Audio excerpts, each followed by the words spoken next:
بسم اللہ الرحمن الرحیم۔ حسین کا پیغام انسانیت کا پیغام ہے، اور وہ کیا پیغام ہے؟ خدا را ظلم و ستم چھوڑ دے۔ یہ اہم ترین پیغام ہے عزیزو، ہر مجلس سے یہ پیغام بڑھتا ہے مختلف طریقوں سے، لیکن یہی اہم ترین پیغام ہے، ظلم و ستم چھوڑ دے۔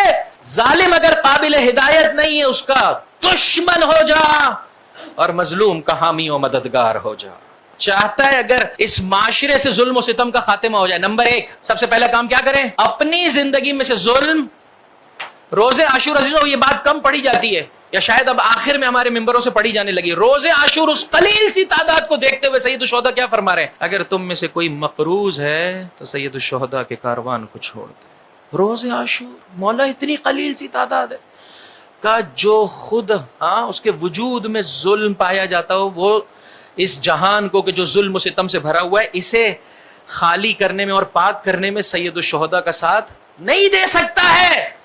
خود پاک ہوگا تو اس پاکیزہ ترین ذکر کو پھیلانے میں ہمارا مددگار ہو سکتا ہے۔ جاؤ واپس چلے جاؤ۔ عجیب ہے، مومن زیارت کے سفر پر جاتا ہے، دوسرے مومن کا قرضہ لیا ہوا ہے، ایسے دیکھتا ہے جیسے قرضہ میں نے خود دیا ہوا ہے۔ وہ بھی پریشان ہو جاتا ہے کہ بھائی حیا شرم بھی کوئی چیز ہے یار، حد اقل انسان ایک سوری کر دے کہ بھائی وقت آ گیا میں نہیں دے سکا ہوں۔ اس روایت کو جا کر دیکھیے عزیزو، مومنہ مستحب نمازیں چھوڑنے کو تیار نہیں ہے، مستحب روزے رکھ رہی ہے، پڑوسن کو اذیت پہنچا رہی ہے، شوہر کو اذیت پہنچا رہی ہے۔ جس کے پاس جتنا مصر ہے اتنے مصر کا وہ فرعون ہے، اس لیے معصوم ہے کہ مصر نہیں ہے۔ مولانا صاحب اس لیے متواضع ہے کہ ممبر نہیں ہے، جیسے ہی ممبر مل گیا مولانا صاحب کو سمجھ میں نہیں آ رہا ہے۔ محرم کے ایام کی بھی قدر و قیمت کو ہم مد نظر نہیں رکھتے عزیزو، خدا کو کیا جواب دے پائیں گے؟ میں سب سے پہلے اپنے آپ سے کہتا ہوں، پروردگار اس دن سے پہلے اٹھا لے کہ جب انسان اس ممبر کی قداست کو عزیزوں واقعا انسان کیوں نہیں سوچتا ہے، سافٹ کارنر رکھنے کو تیار نہیں ہے۔ میں جو بات آپ کی خدمت میں عرض کر رہا ہوں آہستہ آہستہ اس کے دلائل بھی پیش کروں گا۔ آفاقی ذکر ہے، وہ ذکر ہے کیا؟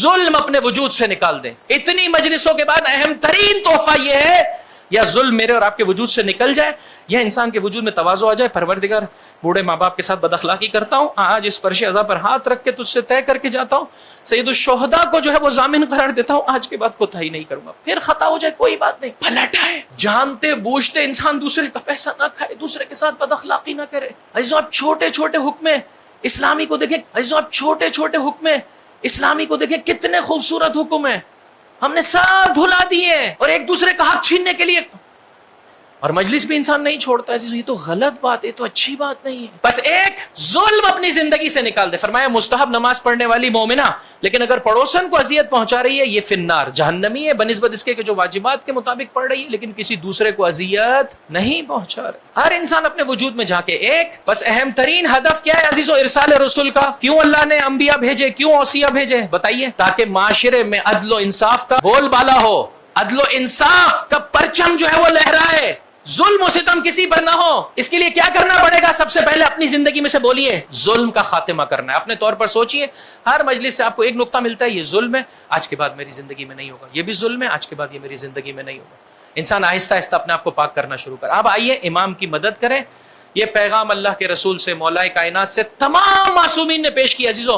روش مختلف ہو سکتی ہے، ہر معصوم نے، ظالم اگر قابل ہدایت نہیں رہا ہے اس سے فرمایا کونا للظالم خصمن، اس سے اب دشمنی رکھ۔ زہیر ابن قین روز عاشور کہہ رہے ہیں تم ہمارے بھائی ہو اس وقت تک جب تک تلوار نہ چلے۔ اب جب تلوار چلے گی تم دشمن خدا ہو، جب تو سدھرنے کو تیار نہیں اب تو دشمن خدا ہے۔ یہی برات ہے عزیزو، لان کا یہی واقعی معنی ہے۔ خدایا اپنی رحمت سے دور کر دے ایسے لعینوں کو۔ دشمن خدا سے جو ظلم و ستم پھیلا رہے عزیزو، ان سے انسان جو ہے وہ نفرت کرنا شروع کر دے اور مظلوم کا مددگار ہو جائے۔ افسوس کی بات نہیں ہے کہ ہمارا معاشرہ کدھر کھڑا ہوا ہے کہ ہمیں ایک تو اپنے حق میں موجود ظلم سمجھ میں نہیں آ رہا، مملکت خدا داد پاکستان کے رہنے والے باشندوں پہ کیا ظلم ہو رہا ہے۔ ہم سید الشہداء کا ذکر کر رہے ہیں، آفاقی ترین ذکر ہے، فرمایا ظلم کے خلاف فریاد بلند کرو۔ دیکھ لیجئے آپ اس وقت ملک کی صورتحال میں شیعیان حیدر کرار کا پرسنٹیج کدھر ہے، جبکہ واضح طور پر انٹرنیشنل میڈیا جو ہے وہ داخلی سب بیان کر رہے ہیں عزیزو غلط ہو رہا ہے۔ کہاں ہے ہمارے ممبر؟ کیوں نہیں بولتے اس بارے میں؟ خدا کو کیا جواب دیں گے عزیزو میں اور آپ؟ فرمایا ظالم سے نفرت کر جب وہ قابل ہدایت نہیں ہے۔ افسوس کی بات نہیں عزیزو، اس معاشرے میں ہم کدھر کھڑے؟ ظاہری اعتبار سے کوانٹٹی اتنی بڑھ گئی ہے، اور اس معاشرے میں اب اختلاف اس بات میں اپنے دوست سے کہہ رہا تھا، فلسطین کے لیے ہم کرتے کیا ہے مجھے بتائیے؟ ظاہر میں کچھ کر بھی نہیں سکتے، فزیکل وار کا بھی حصہ نہیں بن سکتے، یعنی واقعا اس معاشرے کا المیہ یہ ہم اس بات پہ کھڑے ہیں کہ آقا فلسطین کے مسلمانوں کے لیے دعا بھی کرنی چاہیے یا نہیں کرنی چاہیے؟ ایسا اس وقت میں ابھی مسقط سے آ رہا ہوں، ایک واقعہ ہوا. ہم نے پاکستان میں کتنے واقعات دیکھے ہیں عزیزو, کتنے لاشیں اٹھائے ایک زمانے میں. تھوڑی دیر کے لیے سوچئے تو صحیح عزیزو, کیا کیفیت ہوتی ہے جس گھر میں مصیبت ہوتی ہے.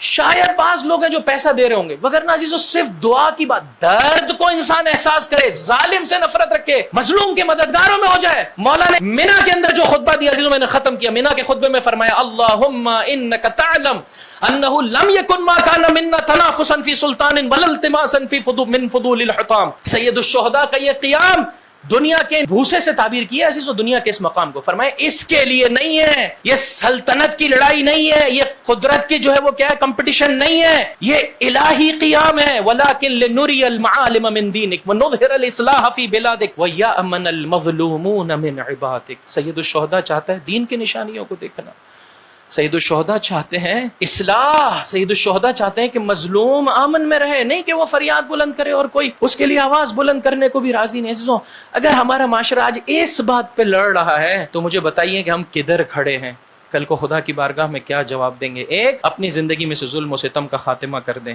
دو, ظالم سے اگر قابل ہدایت نہیں ہے نفرت کیجئے, مظلوم کے مددگار ہو جائیں, مظلوم کے مددگار ہو جائیں.